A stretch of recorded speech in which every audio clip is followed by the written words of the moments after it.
Boa tarde! Eu sou o professor Tiago Teixeira e eu vou trabalhar hoje aqui Artes para o Enem. Esta live é uma iniciativa da SEDUC, da nossa Secretaria da Educação do Estado do Ceará, por meio da CODED-SED, a Coordenadoria de Centro de Educação à Distância. Bem, hoje eu vou falar um tema bem legal para vocês, que se chama Artes no Enem, parte 1. Porque, na verdade, pessoal, quando a gente trabalha artes para o Enem, a gente tem que acabar um pouco com essa visão reducionista, né? A gente trabalha arte para a vida. O Enem veio aí nos dar um toque de como ficar diante do objeto artístico. Mas temos vários procedimentos. Eu vou procurar ser bem objetivo nesse momento, para que você, aluno que esteja em casa agora, possa ter uma técnica. Para tudo existe uma técnica, né? Então, o momento agora é para você se concentrar, tá bom? Então, aí você está vendo Arte no Enem, parte 1, porque existem outras técnicas. Hoje nós vamos trabalhar com a técnica chamada o que vê, o que diz, como diz. Essa técnica vem funcionando bem durante a interpretação textual envolvendo objetos artísticos das diversas linguagens, tá? Então, o que vê? Eu preciso parar para pensar. O que vê? Qual a linguagem artística que vê? Né? O que diz? O que é essa linguagem artística? O que o artista nos transmite? Como diz? Qual o processo usado pelo artista? Faz diferença a gente fazer essas três perguntas? Fazem muita diferença, porque essas três perguntas, elas podem se transformar, por exemplo, nos enunciados das questões. Linguagem artística tem a ver com as artes, e as artes, nós temos várias artes. Nós temos aí a arquitetura, a escultura, nós temos a pintura, a dança, a literatura, né? Nós vamos ter o cinema, que é, inclusive, uma das últimas artes visuais, né? E a literatura e o teatro também, como as artes dentro das 7 artes, né? Lembrando que o teatro, antigamente, ele era estudado dentro da literatura, né? Depois da década de 20, assim, que os atores, eles saíram um pouco do texto literário, né? Até porque o teatro surgiu, não precisava ter texto. Quem lembra aí do mito do deus Dioniso sabe do que eu estou falando. Bem, e o que diz, né? O conteúdo. Às vezes, o enunciado da questão pode exigir que o aluno fique atento só ao conteúdo. E como diz, isso é muito importante, sobretudo nas artes modernas, que são as artes mais exigidas nas provas do Enem. A arte moderna ela é muito preocupada com o processo, com a forma pela qual o artista se exprime. Ela não está muito ligada com o conteúdo, não, porque dá aquela sensação de que parece que tudo já foi dito, né? Mas aí o artista quer dizer de uma forma diferente. Por isso que nós vamos encontrar bons artistas dentro desse como se diz. Ok, próxima lâmina, vamos lá para a próxima lâmina. E aí eu trouxe para a gente esquentar um pouquinho esse momento, esquentar literalmente, um poema de minha autoria. É um poema, como vocês estão podendo ler, é um poema meu, eu que escrevi, entendeu? Aí o pessoal quiser dar uma curtida, quiser interagir aí, conversar. Vamos aplicar aquela técnica do que você vê, o que se diz e o como se diz. Tá, vamos lá. Veja só para esse texto. Sobra, sol, sob, sobral. É um poema baseado aí um pouco no concretismo, né, da literatura. O que eu vejo? Eu vejo um poema, lógico, um poema, porque está escrito em palavras. Então, que linguagem é essa? Literatura, óbvio. O que ela me diz? O que o artista quis dizer aí?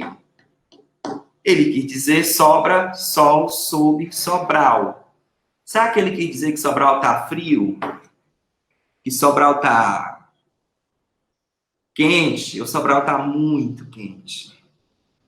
Né? A gente pode fazer a interpretação aí do sobe, Sobral. Perceba que nas palavras, a palavra Sobral, né? O poeta usou aí as letras da palavra Sobral para compor o poema.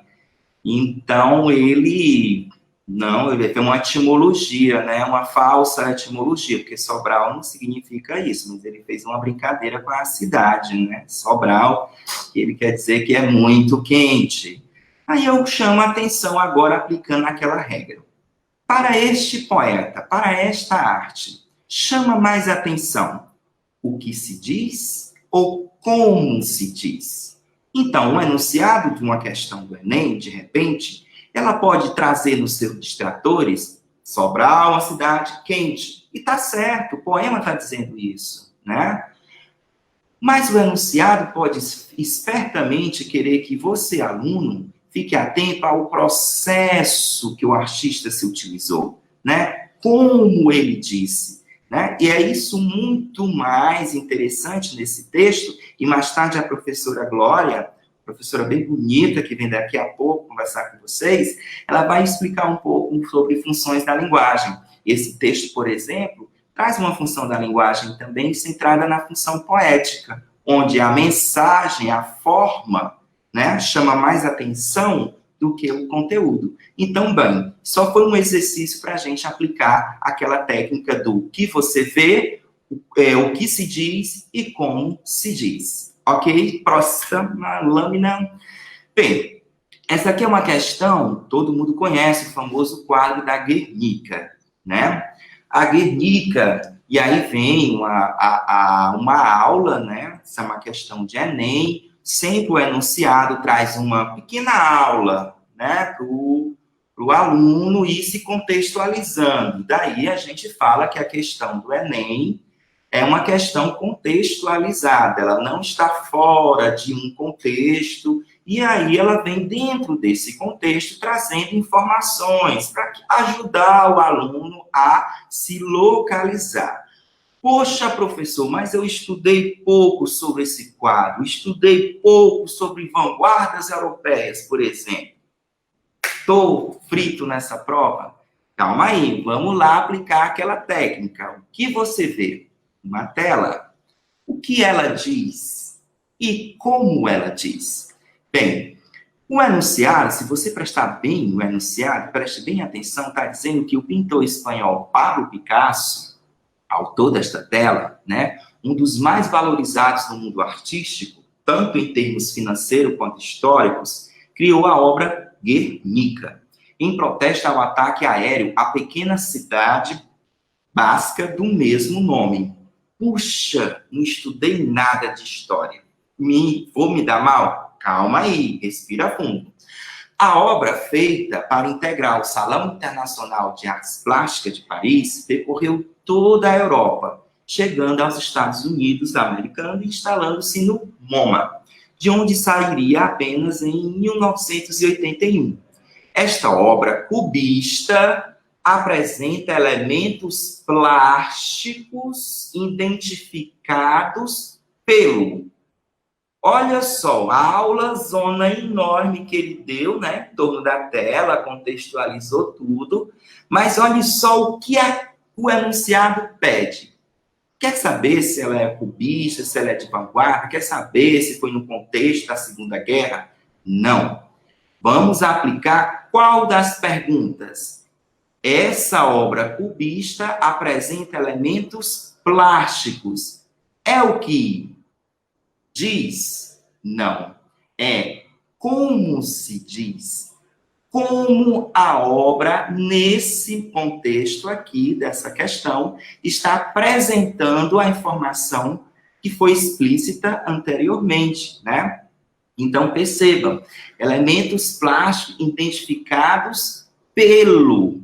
Então, a gente não vai mais centrar no que a obra diz, né? Ou o que é essa obra, se ela é visual, se ela é sonora, se ela é da literatura, não. Ele está querendo, ele já disse que a obra é cubista e tudo, então ele está querendo que você aqui fique focado no processo pelo qual o artista se utilizou, a maneira com a qual o artista elaborou esse material, né? Essa tela da Guernica. Vamos ao item A. No item A, tem dizendo painel ideográfico, monocromático, que enfoca várias dimensões de um evento, renunciando à realidade, colocando-se em plano frontal ao espectador. Essa afirmação toda, ela está totalmente completa, né? Como a gente sabe, os outros enunciados, eles no Enem, eles não são pegadinhas, não são mentiras, né? Eles são verdades não inteiras, digamos assim.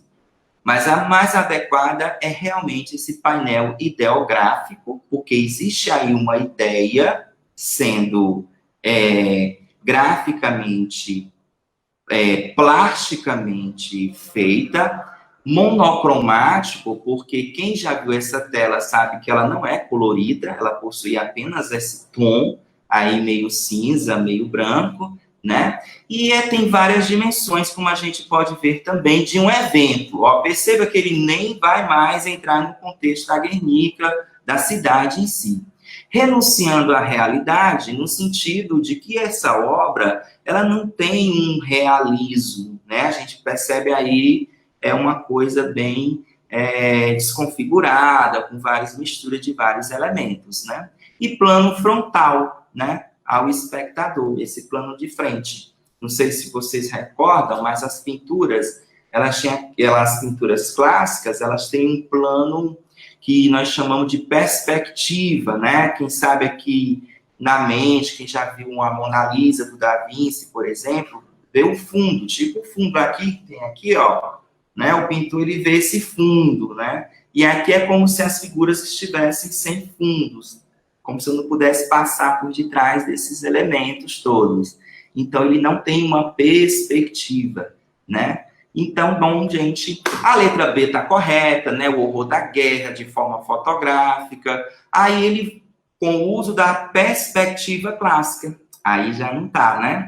A letra C também está correta, o uso das formas geométricas no mesmo plano, sem emoção e expressão. Aí, ó, já deixa de ser, porque quem viu, né, essa obra de perto, inclusive aí a hora uma grande explosão, né? As pessoas estão misturadas, corpos com animais, enfim, terrível, né? Terrível. Até uma brincadeira de que o próprio Pablo Picasso, falando para os alemães, os alemães elogiando o Picasso pela obra que ele tinha feito, e o Picasso respondeu: não, desculpem-me, senhores, essa obra foi feita, infelizmente, pelos senhores. Então, ela tem muita emoção.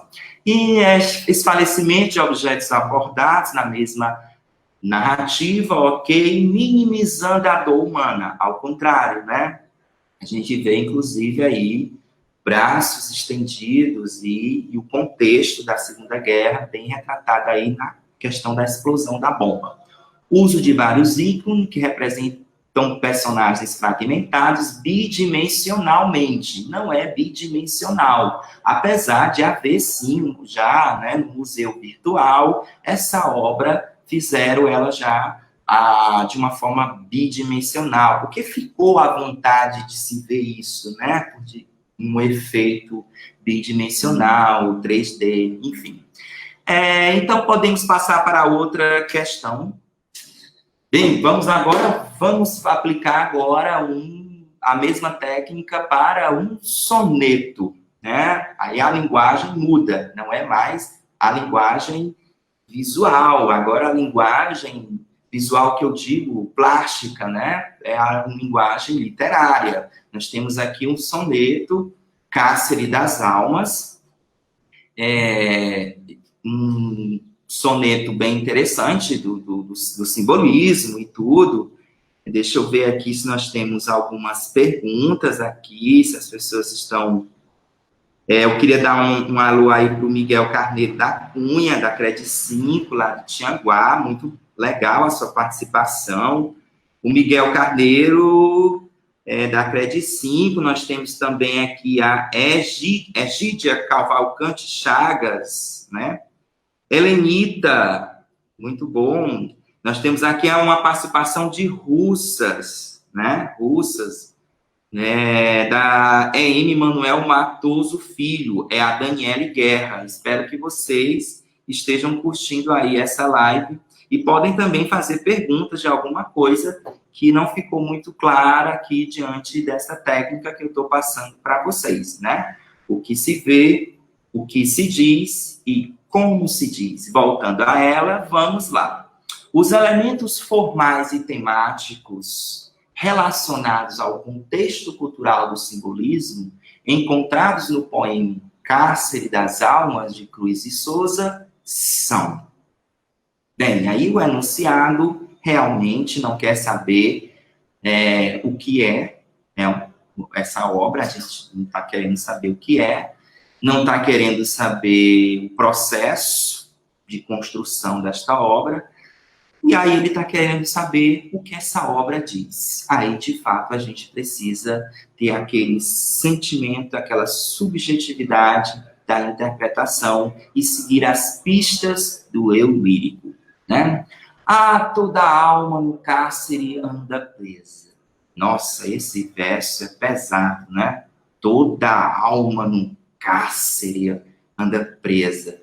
Pensando nesse tempo de quarentena, né? Toda alma num cárcere anda presa, soluçando nas trevas entre as grades do calabouço, olhando imensidades, mares, estrelas, tardes, natureza. Que bonito isso, né? Já pensou se você pudesse desenhar esta alma? Imagina você, esta alma presa num cárcere privado, né? Ela mesma. E essa alma, ela dentro desse calabouço, ela vê imensidades. Que imensidades são essas? Os mares. Os mares são imensidades. São imensidades, né? As estrelas são imensidades. São imensidade. As tardes são imensidade. São imensidade. E a natureza? E a natureza, essa que nos surpreende, né? Haja visto o contexto hoje, né? Olha o que a natureza nos trouxe.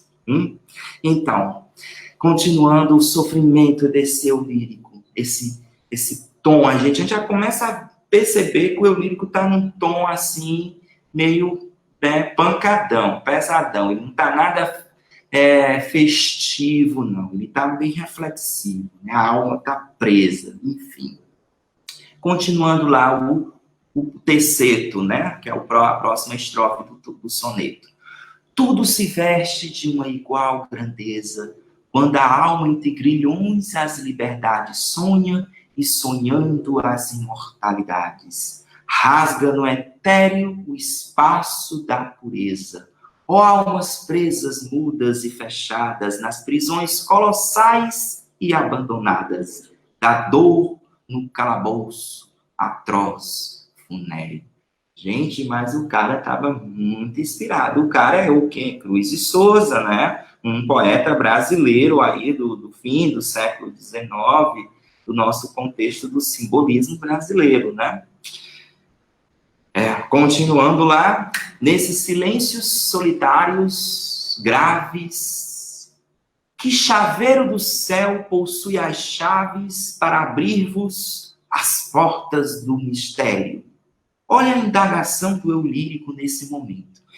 Em silêncios solitários, graves, aí ele se indaga. Que chaveiro, né? Aquela pessoa que tem a chave do céu, né? Que chaveiro do céu possui as chaves para abrir-vos as portas do mistério? Profundo isso, né? Nossa, isso é muito profundo mesmo. É bonito de se ver, né? Um texto bonito de se ver, embora tenha um tom pesado, né? Então, gente, diante de toda essa análise do soneto, né? A gente vê aí o soneto bastante fúnebre. E outra coisa interessante nesse soneto é que os simbolistas, na época, quiseram transformar a literatura em música, né? Você percebe nesses versos uma certa sonoridade intencional, né? Vamos ver, só rever essa última estrofe. Nesses silêncios solitários, graves, que chaveiro do céu possui as chaves para abrir-vos as portas do mistério, né? Mistério. Então, aí, uma aliteração que a gente chamaria, né? Bem, se o enunciado quisesse alguma coisa do processo, né? Então, a gente poderia, de repente, olhar para os versos. Mas ele quer uma questão mais do tema, né? Do conteúdo, do tema mesmo, que o soneto está dizendo, certo? Bem, então vamos lá, a opção pela abordagem, linguagens simples e diretas de temas filosóficos. Realmente nós temos aí temas filosóficos, né? A minha alma presa, existencial, tudo, mas não tem nada de linguagem simples, né? A gente vê aí, inclusive, palavras com uma certa dificuldade de entendimento direto, e muito menos a forma como o verso está organizado, né? Então, não, é a letra A. A prevalência do lirismo amoroso, né? Nós não temos aí o tema do amor, né? Talvez a gente possa ter outro tema aí, solidão, sofrimento, né? O próprio sentimento de angústia do existir, né? Porque o poeta quer se libertar, mas não tem como sair desse arcabouço, né? Enfim. O refinamento estético da forma poética e o tratamento metafísico dos temas universais. Bem, aí a gente vê na letra C uma verdade completa, né, sobre esse texto, né? Realmente existe um refinamento estético, as sílabas estão bem divididas, trata-se de um soneto, então isso é muito importante, a gente vê que há esse refinamento estético, e quem lembra das aulas de literatura do professor, eu me refiro aqui muito aos alunos do terceiro ano, que estão aí à porta, brevemente irão fazer o Enem, né? Sabe que o simbolismo, ele trouxe essa volta do soneto também, né? Esse soneto bem mais um tom místico, espiritual, né? Que a gente chama até de neo-romântico, novo romantismo, um romantismo moderno, assim podemos eventualmente dizer, certo? A evidente preocupação do eu lírico com a realidade social, né? A realidade social, nós não temos aí nenhum tema social, né? Pelo contrário, a gente tem um tema muito pessoal, né? Um tema intimista, um tema existencial e não social. Embora existam imagens poéticas inovadoras, né? Eu fico imaginando, gente, o que é as portas do mistério, né? Assim, a mente, a gente querer dar uma imagem, né? Para o que o soneto está dizendo, né? Interessante. Toda vez que a gente for ler um soneto, galerinha, a gente às vezes se preocupa muito em querer saber o significado de algumas palavras. E a gente se perde nessa busca, tá? Existia um autor, Exara Pondi, que ele nos dava um toque sobre a poesia, né? Ele dizia que a poesia ela tem uma vontade também de ser música e de ser imagem, né?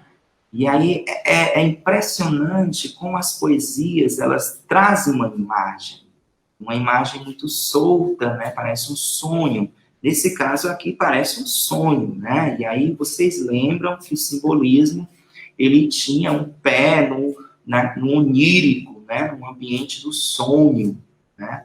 Quando vejo você se ver dentro de um cárcere, olhando os mares, depois você já está em outro lugar, né? Então, esses espaços que vão se despontuando da realidade, é muito parecido com um sonho, né?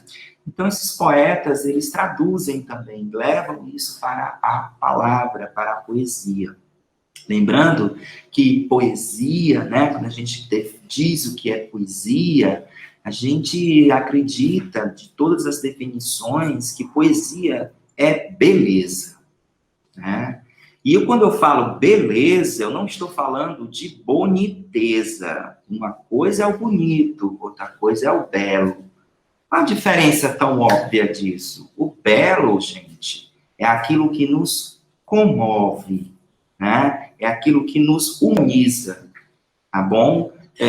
Por isso, existem obras bonitas? Existem obras feias? Existem. Na questão anterior, a gente viu uma obra feia, né? Uma bomba explodindo, um momento ali, todo mundo fragmentado. Aquela cena é feia, mas ela é bela, porque ela nos comove. Então, o que é arte necessariamente? A arte é tudo aquilo que tem poesia, ou seja, beleza. Se não tiver beleza, é tudo, menos arte. Próxima questão, se der tempo mais aí, porque daqui a pouco a professora Glória está vindo aí com mais dicas de interpretação de leitura. E continuando aqui, com mais um objeto artístico literário, nós temos um poema do Manuel Bandeira, né, o poeta modernista, e que se chama Canção do Vento e da Minha Vida. Né?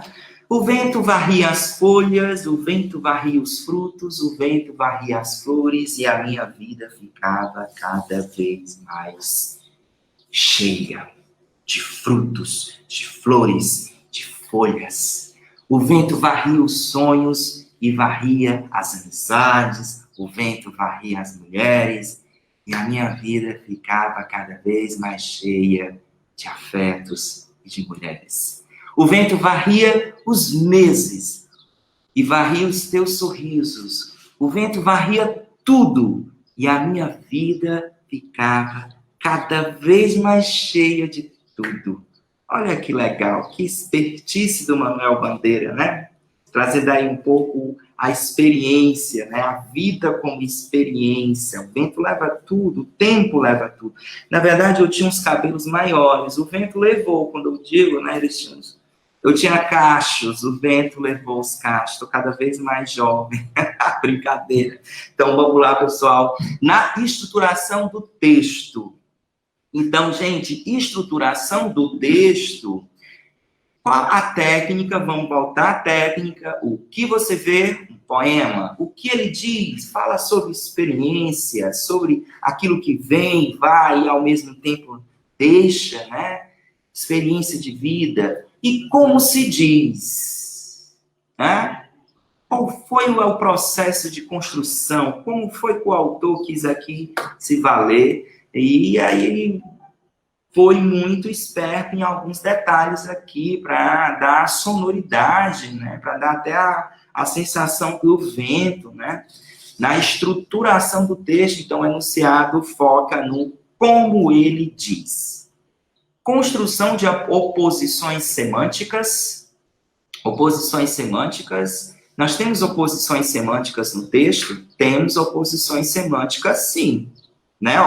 O vento varria tudo, né? Cada vez, quanto mais varria, levava, mais cheio eu ficava, né? Então, tem muito oposição, mas isso tem a ver com o que ele diz, e não o como ele diz, tá? Então, no como ele diz, as oposições semânticas não é bem o processo dele.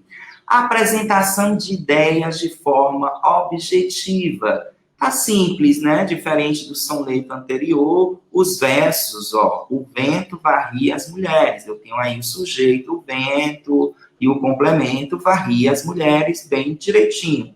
Mas isso daí tem a ver com a estruturação do texto, mas tem a ver, sobretudo, com o conteúdo, ideias, apresentações de ideias. E o que o texto quer é saber a forma como ele foi construído, não é o que ele está querendo dizer, né? O emprego de recorrentes figuras de linguagem, como o eufemismo, né? Na estruturação, a gente sabe que a figura de linguagem, ela também está na ideia, no como o autor se utiliza, né? E não tem a estruturação do texto não está baseada na figura de linguagem do eufemismo, né? Ela está baseada, o eufemismo, ele complementa uma ideia, o conteúdo de um texto, né? Ele intensifica o conteúdo de um texto. Ele ainda não está na forma, né? Tanto é que o eufemismo é estudado como figura do pensamento, né? A figura de linguagem do pensamento, e não uma figura de sintaxe, né? Nós estamos aqui olhando mais para a estrutura, ou seja, aquilo que seria da ordem mais forma do poema, tá? Então, repetição de sons de construção sintática semelhante. Construções sintáticas, tá aí.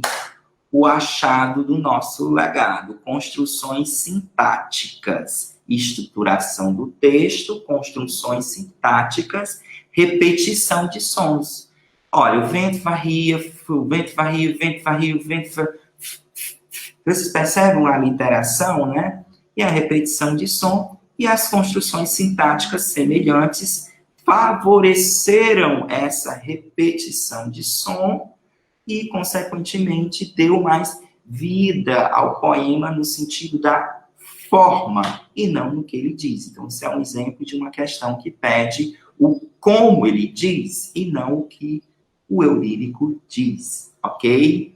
Próxima questão, temos quantos tempos aí? Já estamos encerrando com o tempo, já acabou, para não comprometer aí o tempo da professora Glória, que está aí também nos aguardando. Gente, aí eu finalizo com essa última questão, que é o que ela diz, né?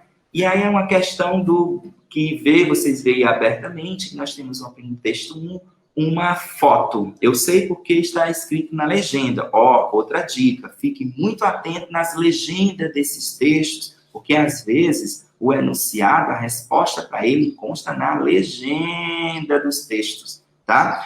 Apesar de ser uma foto, trata-se de uma arte muito famosa nos Estados Unidos, a partir da década de 20, como o texto 2 está dizendo, é o chamado body art, ou seja, a arte do corpo, feita no corpo, né? E aí o texto 2 vai explicar o texto 1, né? Tem evidências, submete experimentações tão variadas que sua influência estende-se até os dias de hoje. Se na arte atual as possibilidades de investigação do corpo parecem ilimitadas, pode-se escolher entre representar, apresentar ou ainda apenas evocar o corpo. Isso ocorre graças ao legado dos artistas pioneiros. Bem, o texto 2 traz uma questão bem conceitual e o enunciado da questão, ele não quer saber como se diz, ele não quer saber o que se diz, ele quer saber o que é, né? O que você vê? Você vê uma body art. E uma body art é o que... O que é a body art? O texto 2 já nos respondeu aí, se você tiver ficado atento. Não conheço body art, professor, não conheço e tal. Mas daí a gente tem uma expressão da body art na fotografia, apesar de ser uma fotografia, porque ninguém podia botar um corpo aí na prova, né, gente? A pessoa vai lá e fotografa a body art.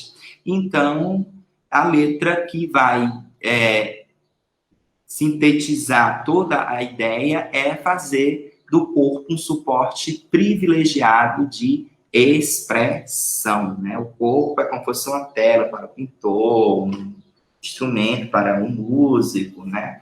O corpo é o instrumento do ator em cena, do bailarino que dança, e do body art, né? Que é outra arte aí, que se, digamos, evoluiu a partir da década de 60. E no Brasil nós temos muitos artistas com body art, com os nossos performances. Ok, gente, eu espero que eu tenha contribuído. Muito obrigado. Deixo agora a aula na continuidade com a professora Glória, que vai continuar dando dicas aí de texto para vocês, de interpretação. Valeu, fica em casa estudando.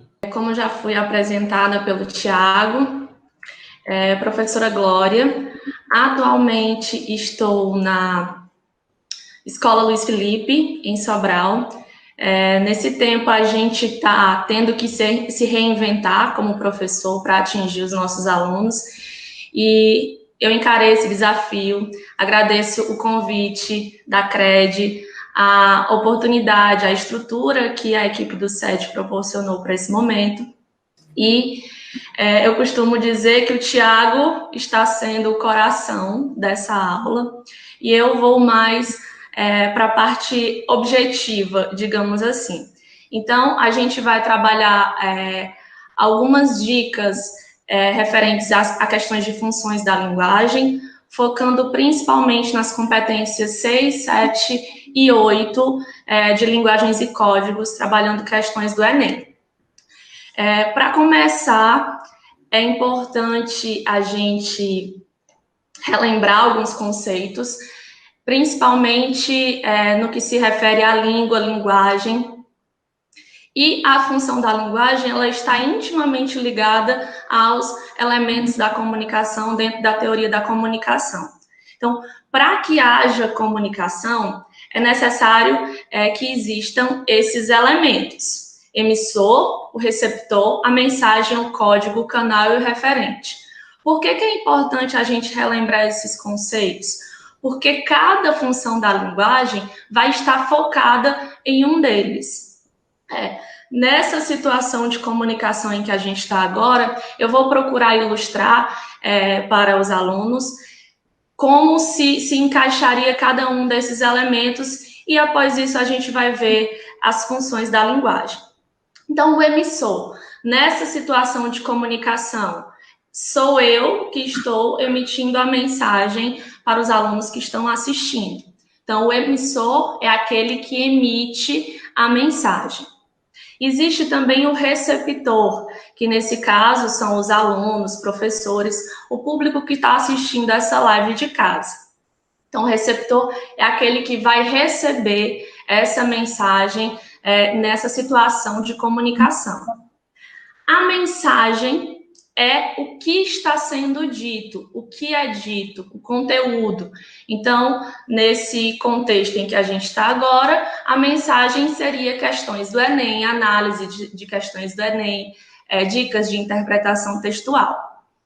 O código são os signos que eu estou utilizando para me comunicar. É importante que não só eu domine esses signos, mas que o meu receptor também saiba, porque só vai haver comunicação se eu souber esses signos e também o meu receptor. O canal é o meio em que essa mensagem ela é transmitida. Nessa situação, o canal vai ser a internet, né? É ele que está levando essa transmissão de vídeo do emissor, que sou eu, para o receptor, que são vocês.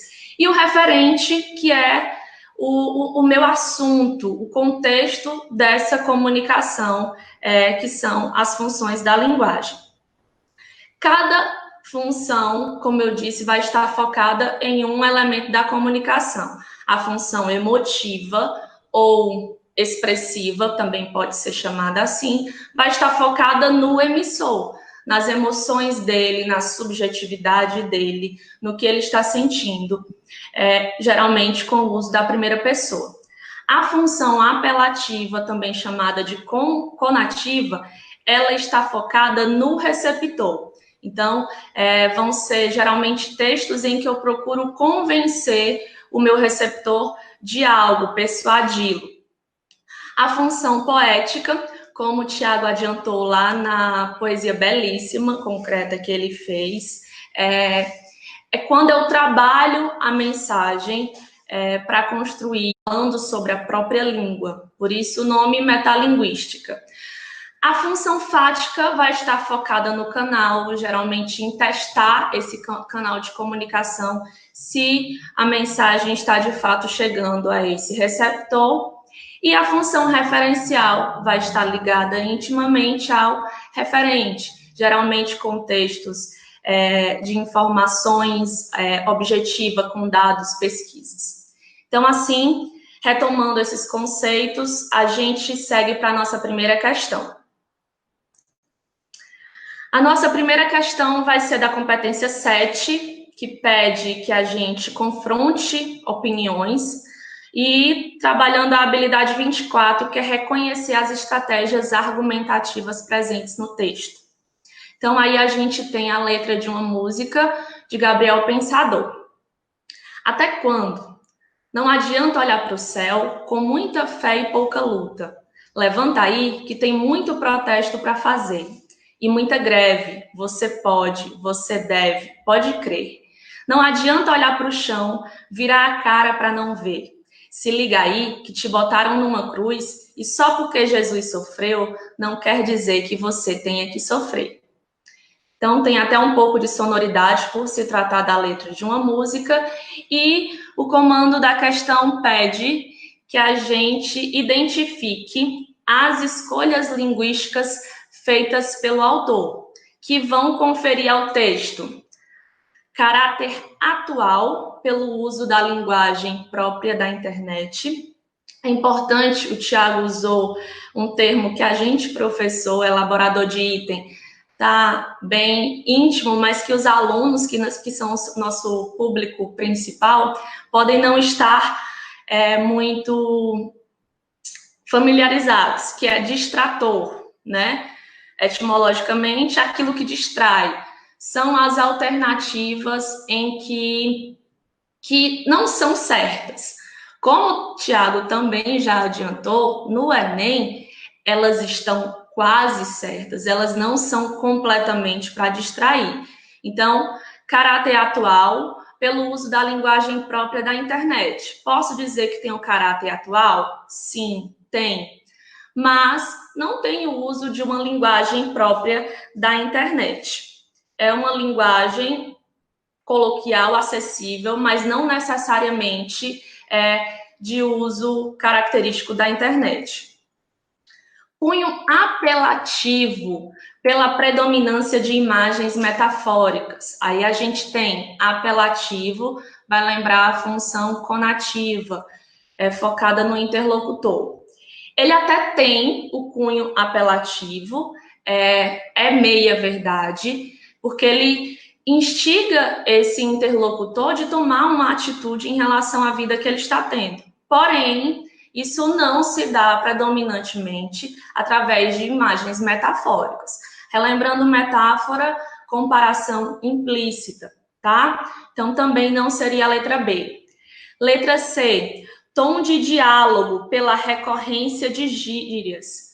Também não é completamente errado. Há esse tom de diálogo por chamar esse interlocutor, porém não tem a recorrência de gírias. A gente vai ter essa expressão pode crer, para fazer, se liga, mas não são predominantes e nem recorrentes. É mais uma questão de fala coloquial mesmo. Espontaneidade pelo uso da linguagem coloquial. E aí a gente chega na nossa resposta correta. É isso que vem acontecer nesse texto. O texto é espontâneo por ser rápido, direto, se tratar de uma letra de música e usando a linguagem coloquial. E na última, a gente tem outro distrator, que seria originalidade pela concisão da linguagem. Concisão seria a síntese, né? E o que a gente percebe no texto é essa repetição do eu lírico em instigar esse receptor para fazer alguma coisa. Então, não seria verdadeiramente conciso. Então, assim a gente tem a letra D como a resposta certa dessa primeira questão que a gente está trabalhando. Agora a gente vai para a segunda questão, referente à competência 7, ainda pedindo da gente o confronto de opiniões, e agora com a habilidade 21, que é reconhecer recursos verbais e não verbais persuasivos. Então, a gente tem um texto retirado de um anúncio da internet. Minha aparência faz sucesso, não posso deixar de frisar. Possui design arredondado. Recebo muitos elogios por minhas curvas. Tenho a melhor relação capacidade por altura. Meu sistema Frost Free cuida do degelo. Venho com bar expert no freezer. A bebida entra quente e eu a devolvo gelada. Com meu compartimento extra frio, faço maravilhas. Resfrio rapidamente tudo que você colocar lá. Venho ainda com porta-garrafas, espaço para latas, gavetão de legumes, cestos para ovos, fruteira e mais. Sou todo perfeito, por dentro e por fora. Um texto aí que quem lê já reconhece que se trata de um refrigerador, uma geladeira, né? E vamos lá ao comando da questão.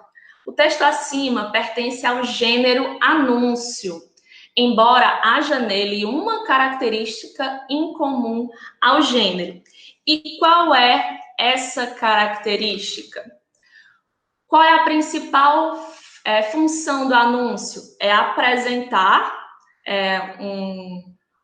uma empresa, um produto de forma criativa, certo? Só que isso geralmente acontece em terceira pessoa. No anúncio, o produto ele é apresentado, ele não se apresenta. Então, com essa dica, a gente vai aí voltar às funções da linguagem e vai ver qual é essa característica em comum ao gênero anúncio. Letra A. Uma forte incoerência entre possuo design arredondado e o exibicionismo de sou todo perfeito por dentro e por fora. Não existe aí incoerência, no caso, contraste, diferença, oposição entre possuir um design arredondado e sou todo perfeito por dentro e por fora. Então, não seria a letra A. B. Frequente omissão do sujeito, que o torna vago, com problemas de coesão. No caso aí, o sujeito oculto não vai impedir que a gente perceba qual é a pessoa que o verbo está sendo conjugado. Minha aparência faz sucesso, não posso, eu não posso, possuo design arredondado, eu possuo. Então, está claro que o texto está escrito em primeira pessoa, então não consigo identificar aí problema de coesão. Até porque ele se mantém na mesma pessoa durante todo o texto. Letra C. Enumeração de características do produto que não interessam a quem vai adquiri-lo, o que é um grande problema de estrutura.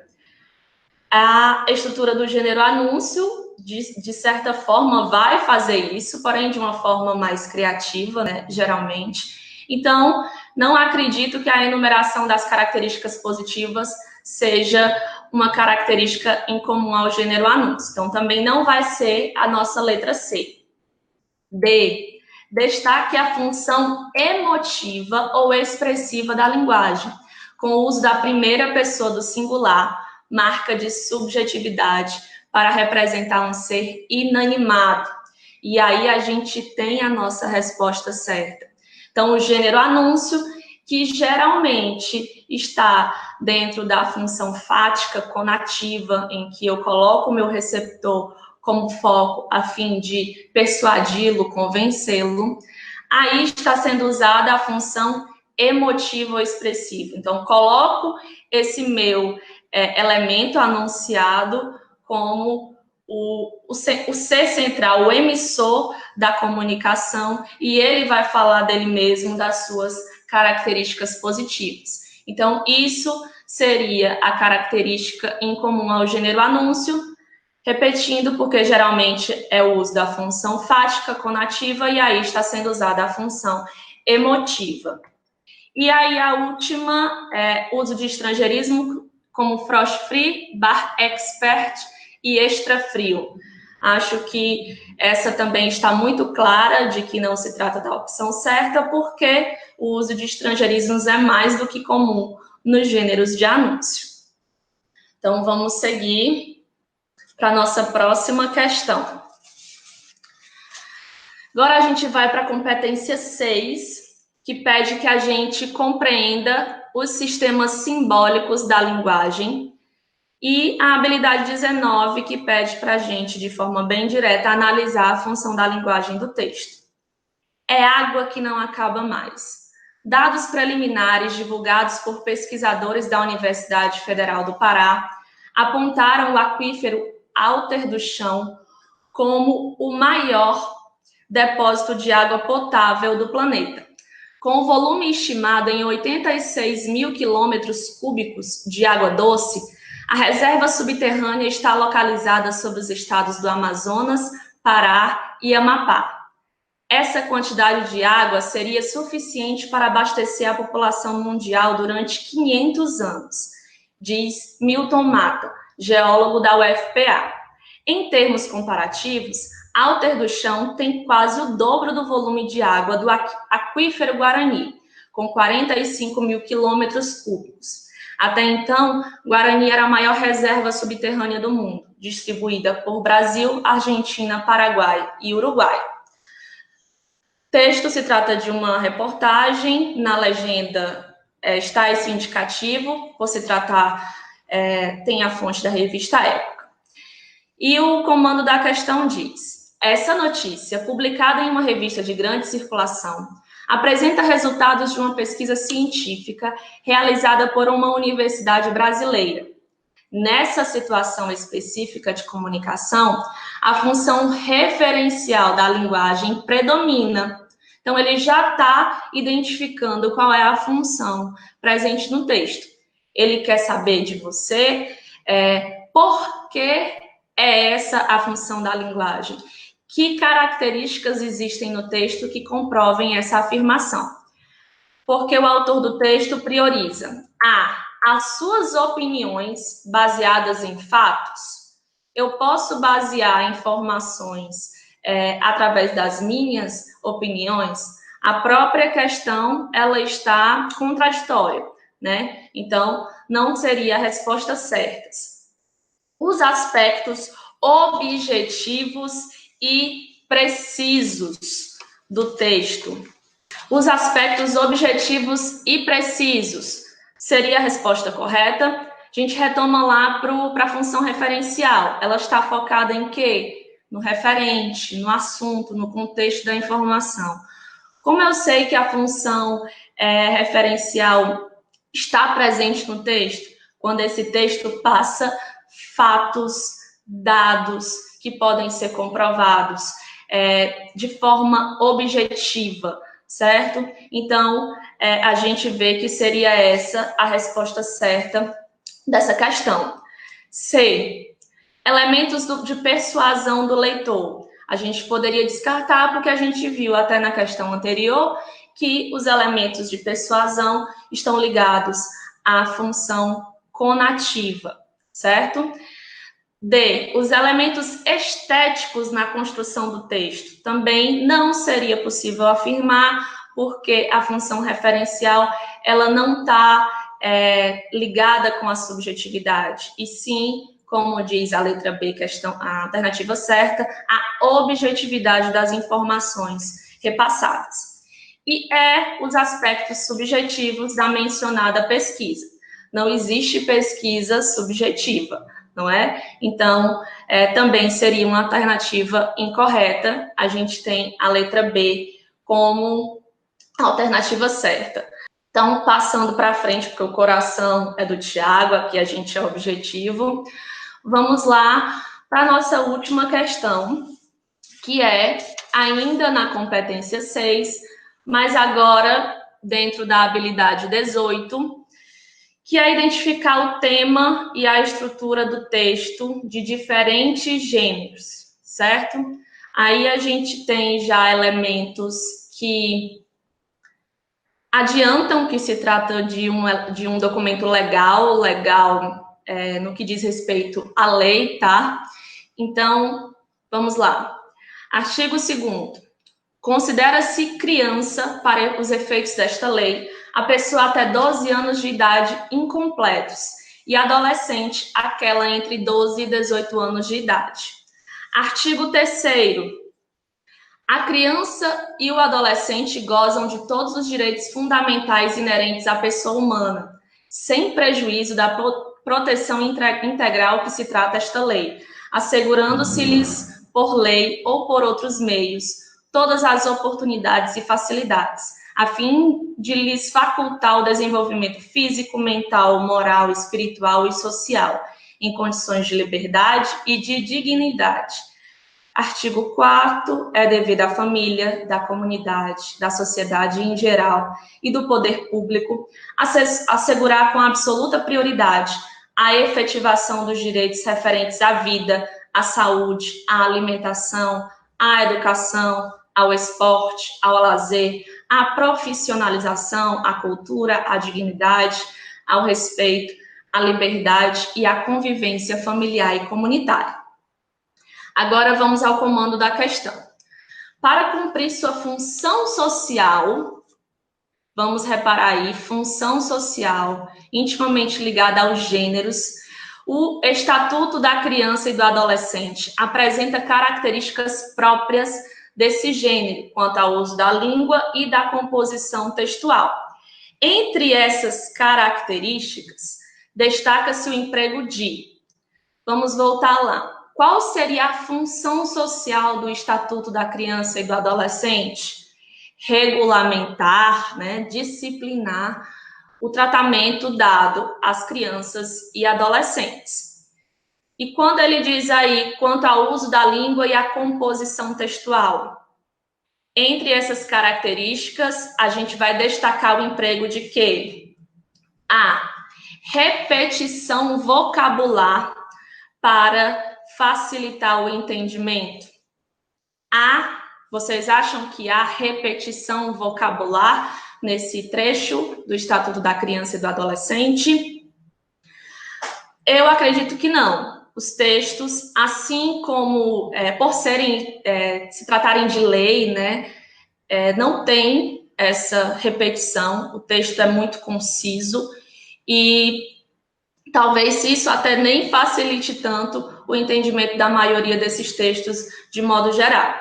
Então, essa não seria a resposta certa. B. Palavras e construções que evitem ambiguidade. Retomando o conceito de ambíguo, algo que tem mais de um sentido, dúbio.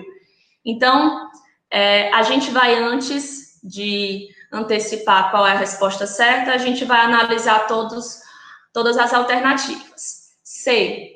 Expressões informais para apresentar os direitos. Isso, de forma nenhuma, pode acontecer, nem acontece em textos de cunho legal, que se tratam de leis, de regulamentações. Então, de forma nenhuma, a linguagem informal, a variante coloquial vai estar presente em textos desse gênero. D. Frases na ordem direta para apresentar as informações mais relevantes. A escolha da ordem direta ou indireta, ela não vai, nesse tipo de texto, ser relevante em relação a isso, só vai colocar em ênfase uma informação ou outra, mas isso não vai alterar a compreensão do texto. Então, a letra D não seria a opção correta. E a última opção exemplificações que auxiliem na compreensão dos contextos reformulados. Não há nenhuma exemplificação, certo? O texto vai se limitar somente à enunciação das regras de tratamento dessas crianças e adolescentes. Então, a gente tem aí a letra B como resposta correta. Palavras e construções que evitem ambiguidade, justamente por se tratar de um texto legal, em que deve ser cumprido de uma só forma, por regular conduta, e por seu caráter instrutivo, ele tem que seguir essa linha. Eu não estou, como o Tiago fez, passando uma técnica específica. A gente, como eu disse no começo da aula, falou ele mais do coração, da parte mais subjetiva. Eu já estou dando dicas mais objetivas, focadas na função da linguagem. E uma dica a mais agora antes de encerrar a minha fala, que eu poderia dar aos nossos alunos que estão aí prestes a ingressar no Enem, né, a passar por esse processo, é de que alguns textos não precisam ser lidos, como o Thiago falou, a questão do Enem ela é muito contextualizada. Então, alguns textos não precisam ser lidos integralmente. É o exemplo do texto da questão anterior e do texto dessa questão. Eu não precisaria ler de forma integral esse texto pelos elementos gerais. Eu já poderia entender que se tratava de um estatuto, de um documento legal, então eu não precisaria saber ler integralmente esse texto para saber as características do gênero estatuto ou de algum outro documento legal. Então, eu agradeço a presença de todos, a atenção, de novo, agradecer a oportunidade do SED, da CRED, a companhia do Thiago, a parceria do Thiago, que é fantástico, estou aprendendo muito na nossa caminhada juntos. Eu não sei, eu vou terminar aqui minha apresentação, eu não sei de forma técnica, lembrando aí, fiquem em casa. Gente, lembrando que essa é uma iniciativa da Secretaria da Educação, a SEDUC, né, mais uma vez aqui, reforçando, e por meio da Coordenadoria de Formação Docente, a CODED SED, Educação à Distância, como apoio aos estudos domiciliares. Tá? Então, a gente vai estar aqui numa série de lives ao longo da semana, dessa quarentena, e peço a todos e a todas, alunos e alunas, nesse contexto de aprendizagem, que o que for possível, a gente vai estar com o professor e com o aluno numa cadeia, numa relação de aprendizagem remota, e vai ser possível a gente não parar de aprender dentro dos nossos limites. Então, muito obrigado aí os nossos comentaristas, né, os elogios, a professora Glória muito bem elogiada, e é isso mesmo, a gente está aqui e estamos a serviço da educação pública cearense. Abraços, até mais.